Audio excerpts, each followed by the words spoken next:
तो चलिए students start करते हैं डिस्कशन। तो जैसे कि लास्ट वीडियो में मैंने आपके साथ डिस्कस किया था कि हम एक कॉन्सेप्ट रजिस्टर जो है मेंटेन करके चलेंगे। तो आज जितनी भी चीज़ें मैं नोट करवाऊंगा वो सारी की सारी आपको उसी कॉन्सेप्ट रजिस्टर में नोट करके चलनी है। और स्टार्टिंग जो हम करने वाले हैं वो बेसिक कॉन्सेप्ट्स के थ्रू करने वाले हैं, मतलब हम अकाउंटेंसी के कुछ बेसिक कॉन्सेप्ट्स जो हैं उनका डिस्कशन आज से स्टार्ट करने वाले हैं। तो हेडिंग डालते हैं भाई बेसिक कॉन्सेप्ट्स। तो यहाँ पे हम लोग बेसिक कॉन्सेप्ट्स के बारे में डिस्कशन जो है वो स्टार्ट कर रहे हैं। तो सबसे पहले यहाँ पे लिखेंगे भाई साहब कॉन्सेप्ट नंबर 1।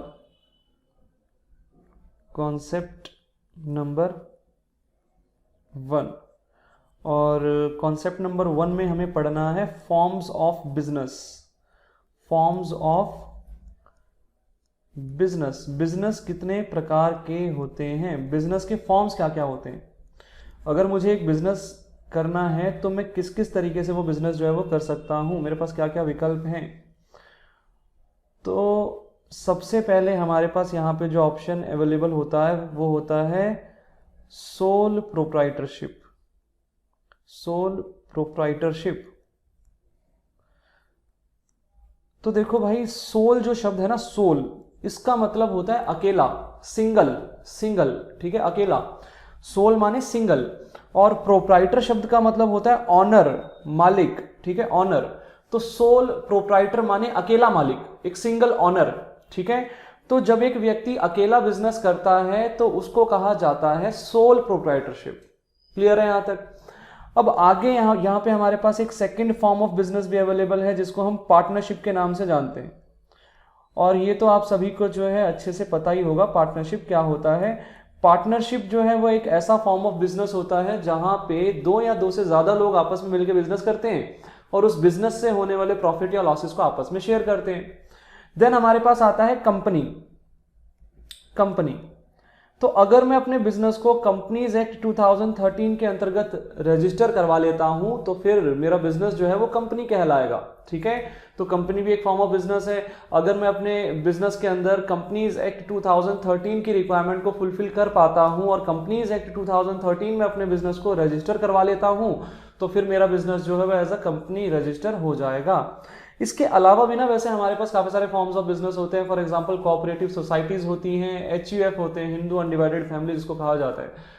तो ये सब चीजें भी आप पढ़ेंगे, बिजनेस स्टडीज के अंदर पढ़ेंगे आप लोग, ठीक है। बट अकाउंटेंसी के अंदर जो हमारा डिस्कशन होगा वो इन्हीं 3 फॉर्म्स ऑफ बिजनेस पे जो है वो सीमित रहेगा। और यहाँ पे इनफैक्ट जो 11th क्लास के अंदर हम पढ़ने वाले हैं वो सिर्फ सोल प्रोप्राइटरशिप के बारे में पढ़ने वाले हैं। एक सोल प्रोप्राइटर के अकाउंट्स कैसे मेंटेन किए जाते हैं ये डिस्कशन हम 11th क्लास में पढ़ेंगे। तो ये हमारा 11th क्लास का डिस्कशन है। और पार्टनरशिप और कंपनी के अकाउंट्स कैसे मेंटेन होते हैं ये वाला डिस्कशन हमारा जो होगा ये 12th क्लास में होगा। तो ये 12th क्लास का डिस्कशन है भाई साहब, ये हमें 11th क्लास में नहीं पढ़ना, ये 12th क्लास का डिस्कशन है। एक और बात यहाँ पे हमें समझना जरूरी है, क्या भाई, कि जो सोल प्रोप्राइटरशिप होता है इसका रजिस्ट्रेशन मैंडेटरी नहीं होता, ठीक है। मतलब ये एक ऐसा फॉर्म ऑफ बिजनेस है जिसका रजिस्ट्रेशन करवाना मैंडेटरी नहीं है। मैं एक सोल प्रोप्राइटरशिप बिजनेस अगर रन करता हूं तो मैं उसको रजिस्टर करवाऊं या ना करवाऊं ये मेरी मर्जी होती है, ये वॉलंटरली जो है मैं डिसाइड करूंगा, मैंडेटरी नहीं होता। सिमिलरली पार्टनरशिप का भी रजिस्ट्रेशन मैंडेटरी नहीं होता। बट जो कंपनीज होती हैं उनका रजिस्ट्रेशन मैंडेटरी होता है। कंपनीज का रजिस्ट्रेशन मैंडेटरी होता है कंपनीज एक्ट 2013 में। तो एक अलग से एक लेजिस्लेचर बना हुआ है, एक लॉ बना हुआ है कंपनीज एक्ट 2013। और अगर मेरे को कंपनी फॉर्म करनी है तो मुझे अपना बिजनेस कंपनीज एक्ट 2013 में रजिस्टर करवाना ही पड़ेगा, ठीक है। तो इट मींस रजिस्ट्रेशन के पॉइंट ऑफ व्यू से अगर देखा जाए तो सोल प्रोप्राइटरशिप और पार्टनरशिप में रजिस्ट्रेशन मैंडेटरी नहीं है, बट कंपनीज में रजिस्ट्रेशन मैंडेटरी होता है। ये वाली बात आपको ना दिमाग में रखनी है, ठीक है, ये इंपॉर्टेंट बात है। तो इट मींस यहाँ पे जो सोल प्रोप्राइटरशिप और पार्टनरशिप है इनका रजिस्ट्रेशन मैंडेटरी नहीं होता, बट कंपनीज का रजिस्ट्रेशन मैंडेटरी होता है। आगे हम बढ़ेंगे तो कॉन्सेप्ट नंबर 2 हमें पढ़ना है। यहां पे मैं लिखता हूं कॉन्सेप्ट नंबर 2। कॉन्सेप्ट नंबर 2 और कॉन्सेप्ट नंबर 2 में हमें क्या पढ़ना है भाई, हमें पढ़ना है सेपरेट लीगल एंटिटी का मीनिंग क्या होता है। Separate legal entity, separate legal entity. तो देखो भाई ध्यान से, इसको ना बिजनेस एंटिटी कॉन्सेप्ट के नाम से भी जाना जाता है, ठीक है, सेपरेट लीगल एंटिटी वाला जो कॉन्सेप्ट है, ठीक है। और ये जो कॉन्सेप्ट है ना, ये हमें क्या सिखाता है कि जो बिजनेसमैन है और जो उसका बिजनेस है, वो दोनों के दोनों अलग अलग पर्सन है कानून की नजर में, ठीक है। ये कॉन्सेप्ट हमें ये बताता है कि बिजनेसमैन एक अलग पर्सन है और उसका जो बिजनेस है वो भी एक पर्सन है कानून की नजर में, ठीक है। तो इसको अभी थोड़ा और डिटेल में समझेंगे। पहले मैं नोट डाउन कर देता हूं यहाँ पे कि इस कॉन्सेप्ट में हम क्या सीखते हैं। यहाँ पे हम सीखते हैं कि बिजनेसमैन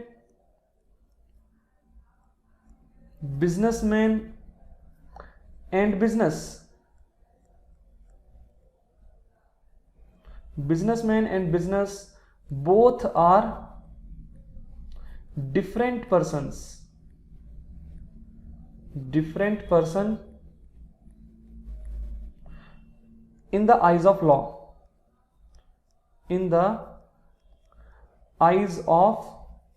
law, तो कानून की नजर में बिजनेसमैन एक अलग पर्सन होता है और बिजनेस जो होता है वो भी एक अलग पर्सन होता है। ये जो कॉन्सेप्ट है ना, इसको हमें दो पॉइंट ऑफ व्यू से समझना पड़ेगा। एक तो हमें इसको लीगल पॉइंट ऑफ व्यू से समझना पड़ेगा और एक हमें इसको अकाउंटिंग पॉइंट ऑफ व्यू से भी समझना पड़ेगा कि खाते बनाते समय इस कॉन्सेप्ट का क्या इंप्लीकेशन है, ठीक है। तो अभी हम जो है इसको पहले लीगल पॉइंट ऑफ व्यू से थोड़ा सा समझेंगे। तो देखो, लीगल पॉइंट ऑफ व्यू से समझने के लिए यहाँ पे मुझे एक एग्जांपल लेना पड़ेगा। तो एग्जांपल लेते हैं, यहाँ पे मान लेते हैं कि एक व्यक्ति है मिस्टर ए। तो एक पर्सन है मिस्टर ए और मिस्टर ए ने एक बिजनेस स्टार्ट किया एएन कंपनी के नाम से। एएन कंपनी इनका एक बिजनेस है और जब इन्होंने ये बिजनेस स्टार्ट किया तो लेट से इन्होंने जो है बिजनेस में इन्वेस्टमेंट की 5 लाख रुपीस की, 5 लाख रुपए इन्होंने बिजनेस में लगा दिए। बिजनेस स्टार्ट करते समय प्रोप्राइटर के द्वारा जो बिजनेस में पैसा लगाया जाता है उसको कैपिटल के नाम से जाना जाता है।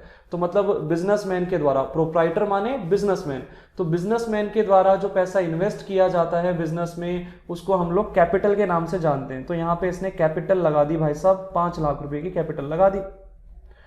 और कैपिटल लगाने के बाद इसने बिजनेस रन किया, 2-3 साल तक इसने बिजनेस रन किया मान लेते हैं, और बिजनेस थोड़ा ग्रो भी हुआ, ग्रोथ मिली हर साल इसके बिजनेस को। और एक टाइम ऐसा आया कि इसने सोचा यार बिजनेस को और एक्सपेंड करना है और ज़्यादा बड़े लेवल पे लेके जाना है और उसके लिए और एडिशनल कैपिटल की जरूरत पड़ेगी, ऑब्वियस सी बात है, ठीक है, और पैसा लगाना पड़ेगा बिजनेस के अंदर। तो अब इसने सोचा यार एडिशनल कैपिटल का जुगाड़ कहाँ से किया जाए, एडिशनल कैपिटल जो है वो कहाँ से अरेंज की जाए। तो इसने सोचा बैंक से लोन ले लेते हैं। तो ये चला गया भाई साहब बैंक के पास और बैंक के पास अप्रोच करके इसने बोला कि भाई साहब मुझे लोन चाहिए। तो बैंक ने बोला किस बात के लिए लोन चाहिए। तो इसने बताया भाई मेरा एक बिजनेस है इन कंपनी और पिछले 3 साल से वो बिजनेस में रन कर रहा हूँ, हर साल थोड़ा थोड़ा ग्रो हुआ है वो और लॉस मुझे अभी तक नहीं हुआ उसमें, और मैं उसको और एक्सपेंड करना चाहता हूँ, उसके एक्सपेंशन के लिए मुझे लोन चाहिए, बिजनेस एक्सपेंड करने के लिए मुझे लोन चाहिए। तो बैंक ने जो है बिजनेस के डॉक्यूमेंट्स देखे, बिजनेस के पिछले सालों के खाते देखे, तो बैंक को लगा कि हाँ भाई बिजनेस ग्रो तो कर रहा है और बैंक जो है वो एग्री हो गया लोन देने के लिए। मान लेते हैं बैंक ने लोन दे दिया, तो मिस्टर ए को बैंक के द्वारा लोन मिल चुका है और अब जो लोन मिला है उसकी किस्तें भी देनी पड़ेंगी, ऑब्वियस सी बात है। तो मिस्टर ए ने 3-4 किस्तें पे भी कर दी हैं, ठीक है, मंथली जो इंस्टॉलमेंट्स थी वो भी पे कर दी हैं मिस्टर ए ने 3-4। लेकिन बाद में 3-4 महीने बाद मान लेते हैं कोरोना आ गया या कोई आपदा आ गई, ठीक है, और मिस्टर ए का बिजनेस जो है वो उससे अफेक्ट हो गया और अब उनके पास इनकम का सोर्स नहीं है, जो बिजनेस था वो बुरे तरीके से जो है उसको लॉस हो रहा है और मिस्टर ए के पास कोई इनकम का सोर्स नहीं है। अब मिस्टर ए क्या करेंगे भाई, ईएमआई भरने के लिए, इंस्टॉलमेंट भरने के लिए पैसे नहीं है, क्या करेंगे मिस्टर ए, नहीं भरेंगे, ऑब्वियस सी बात है। मान लेते हैं मिस्टर ए ने पैसे नहीं भरे, ठीक है, उन्होंने जो है इंस्टॉलमेंट देने से मना कर दिया, बैंक ने रिकवरी एजेंट्स भेजे और मिस्टर ए ने मना कर दिया भाई साहब हम नहीं दे रहे इंस्टॉलमेंट, ठीक है, हमारे पास नहीं है पैसे। और अब बैंक के पास क्या चारा बचेगा, जब मिस्टर ए बिल्कुल मना कर देंगे, जब रिकवरी हो ही नहीं पाएगी तो बैंक क्या करेगा, बैंक लीगल एक्शन लेगा, ऑब्वियस सी बात है, बैंक के पास यही तो चारा बचेगा, बैंक लीगल एक्शन लेगा। अब जब बैंक लीगल एक्शन लेगा तो सवाल ये है कि बैंक लीगल एक्शन किसके नाम से लेगा, मतलब जो केस फाइल होगा वो किसके नाम से होगा, ए के नाम पे होगा या ए एंड कंपनी के नाम पे होगा। तो यहां पे मैं एक और एडिशनल इंफॉर्मेशन दे देता हूं, मैं बोलता हूं कि भाई ए एंड कंपनी जो है ना ये सोल प्रोप्राइटरशिप बिजनेस है, ये एक सोल प्रोप्राइटरशिप बिजनेस है। अब बताओ भाई, सोल प्रोप्राइटरशिप बिजनेस है, ए एंड कंपनी एक सोल प्रोप्राइटरशिप बिजनेस है और बैंक जो है वो केस फाइल करेगा तो किसके नाम पे करेगा, मिस्टर ए के नाम पे करेगा या ए एंड कंपनी के नाम पे करेगा, क्योंकि सेपरेट लीगल एंटिटी का कॉन्सेप्ट क्या बताता है कि दोनों के दोनों अलग पर्सन है कानून की नजर में। तो मुझे बताओ केस किसके नाम पे फाइल होगा, ए के नाम पे या ए एंड कंपनी के नाम पे। तो यहां पे आपका जवाब जो है ना वो एकदम सटीक ये होगा कि भाई ए एंड कंपनी एक सोल प्रोप्राइटरशिप बिजनेस है और सोल प्रोप्राइटरशिप बिजनेस को रजिस्टर करवाना मैंडेटरी नहीं होता, मतलब इसका रजिस्ट्रेशन जो है वो नहीं हुआ होगा।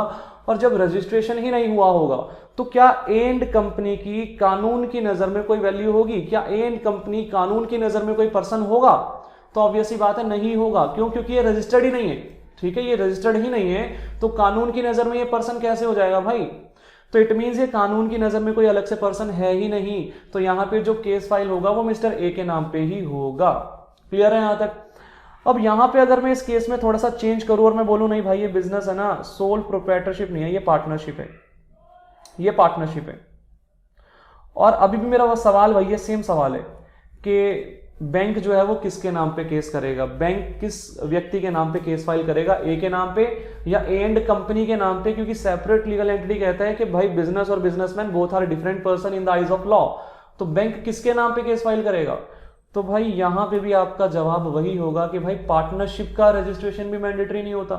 It means A and company, ये जो पार्टनरशिप फर्म है, इसका भी रजिस्ट्रेशन नहीं हुआ होगा और कानून की नजर में ये भी कोई सेपरेट पर्सन नहीं माना जाएगा।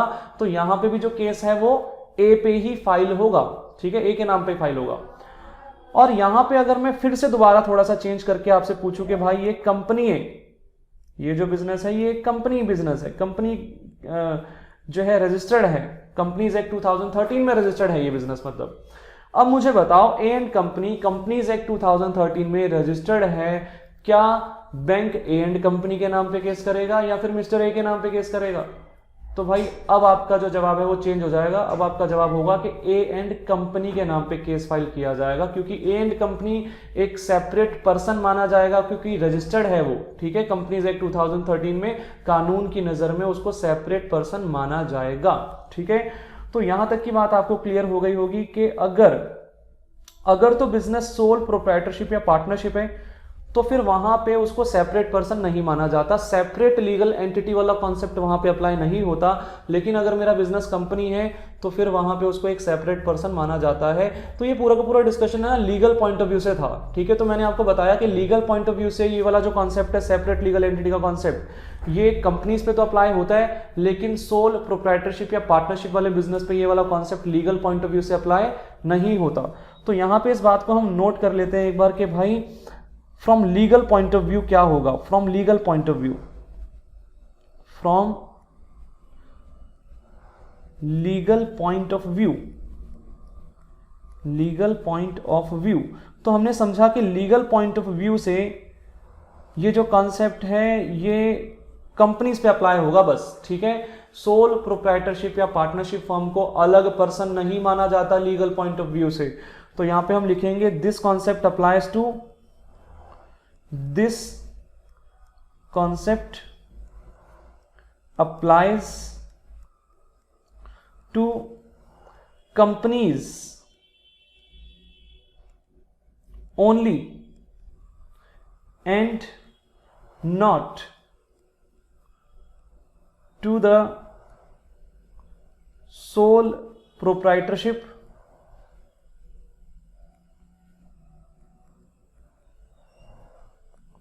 और पार्टनरशिप बिजनेस, और पार्टनरशिप बिजनेस। तो ये जो कॉन्सेप्ट है ये लीगल पॉइंट ऑफ व्यू से सिर्फ और सिर्फ कंपनीज पे अप्लाई होगा, सोल प्रोप्राइटरशिप या पार्टनरशिप पे अप्लाई नहीं होगा। अब आगे जो हमारा डिस्कशन है वो ये है कि भाई from accounting point of view बताओ, फिर अकाउंटिंग पॉइंट ऑफ व्यू से ये कॉन्सेप्ट किस तरह के बिजनेस पे अप्लाई होगा और किस तरह के बिजनेस पे ये अप्लाई नहीं होगा। तो फ्रॉम, सॉरी लीगल नहीं लिखना था, अकाउंटिंग लिखना था, from accounting point of view, from accounting point of view.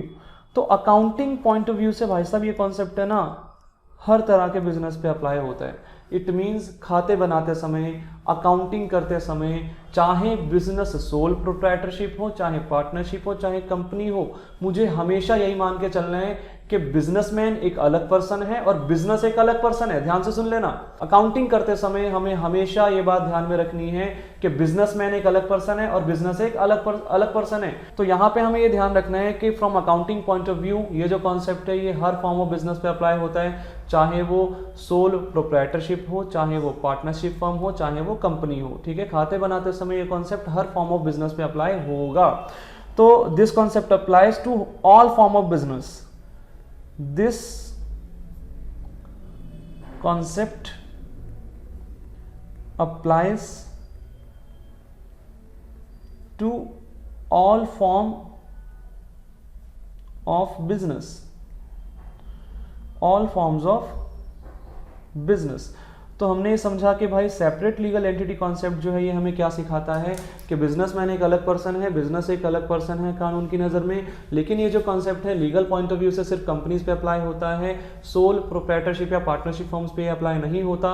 Accounting point of view से ये जो कॉन्सेप्ट है ये ऑल फॉर्म ऑफ बिजनेस पे अप्लाई होता है, चाहे वो सोल प्रोप्राइटरशिप हो, चाहे पार्टनरशिप हो, चाहे कंपनी हो। बिजनेसमैन को एक अलग पर्सन माना जाएगा और बिजनेस को एक अलग पर्सन माना जाएगा। ठीक है, तो आज हमने दो कॉन्सेप्ट्स पढ़े इस वीडियो के अंदर। ठीक है, एक हमने पढ़ा फॉर्म्स ऑफ बिजनेस, हमने पढ़ा 3 टाइप्स के जो है यहाँ पे हमारे बिजनेस हैं, और सोल प्रोप्राइटरशिप, पार्टनरशिप और कंपनी। सोल प्रोप्राइटरशिप और पार्टनरशिप का जो रजिस्ट्रेशन है वो मैंडेटरी नहीं है, लेकिन कंपनीज का रजिस्ट्रेशन मैंडेटरी है। और फिर हमने पढ़ा सेपरेट लीगल एंटिटी का कॉन्सेप्ट, जहां पे हमने देखा कि अकाउंटिंग पॉइंट ऑफ व्यू से ये जो कॉन्सेप्ट है ये ऑल फॉर्म ऑफ बिजनेस पे अप्लाई होता है। इट मीन्स बिजनेसमैन को एक अलग पर्सन माना जाएगा और बिजनेस को एक अलग पर्सन माना जाएगा। तो आज की वीडियो का डिस्कशन जो है वो यहीं पे समाप्त करते हैं, खत्म करते हैं और मिलेंगे आपको नेक्स्ट वीडियो में।